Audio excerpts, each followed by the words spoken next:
Sorry. Hey, Lewis. Hate to ask, but this is a common question I get from people. What do you all only get tested for COVID if you're symptomatic or unvaccinated, or is there like still surveillance testing going on for you all like last year? I honestly know as little as you do. Well, a larger percentage of the team, well, probably 98 or 99% of the team's vaccinated. Other than that, that's the only thing I can say because I don't know the rest of what's going on other than that. Our next question to Mike Griffith.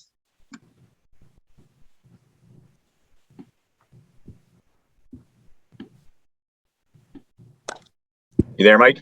Oh, yeah, thank you.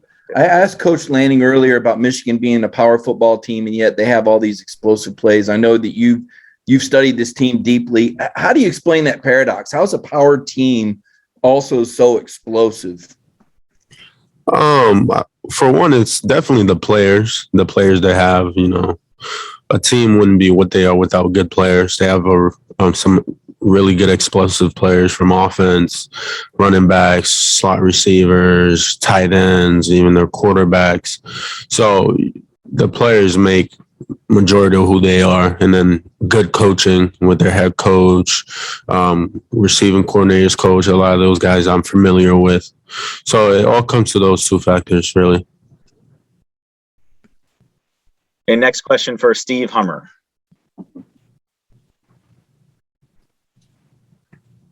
Yeah, hey, Lewis, the specific to the secondary, what did you guys need to fix after the last game? Specifically to our secondary. Well, I'd say that not a lot had to be changed in terms of, you know, what we know. It's just we just went back to our fundamentals, really.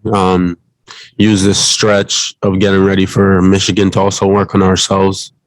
So we did that, you know, work on the fundamentals, the basically the things that people don't seem to focus on when they get to these points in these games. So that's basically what we did.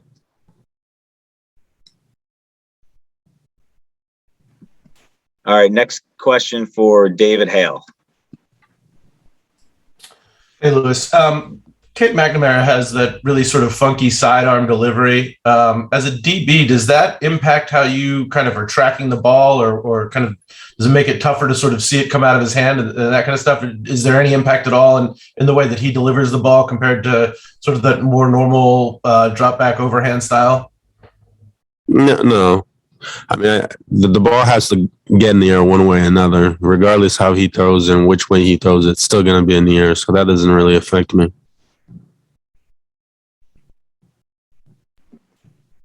Okay, next question for Jed May. Go ahead, Jed. Yeah, Lewis, a two-part question. One, you mentioned the fundamentals there. Sort of what are the fundamentals that y'all have been working on in practice over the past couple of weeks? And then two, I guess a couple of weeks ago, you mentioned, you know, y'all did some things you hadn't really done all year against Alabama. Has there been an emphasis in practice on, I guess, doing what y'all have done all year to get you to this point?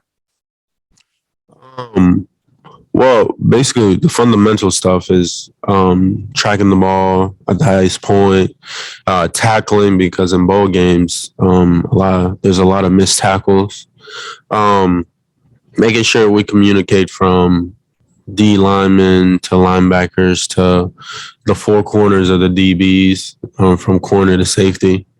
Other than that, it's just those little things that'll make a big difference when it comes to the games. A lot of people might not think so, but we think so, and that's why we're really focused on that. And secondly, what was your second part of your question? Can you hear me?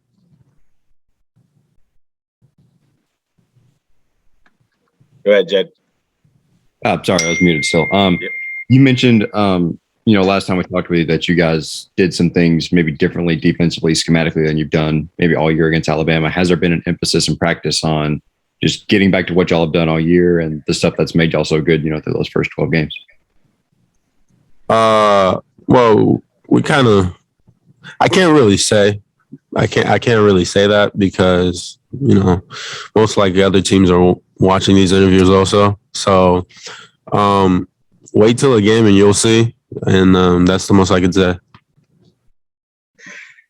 All right. Thank you, Lewis. Appreciate the time.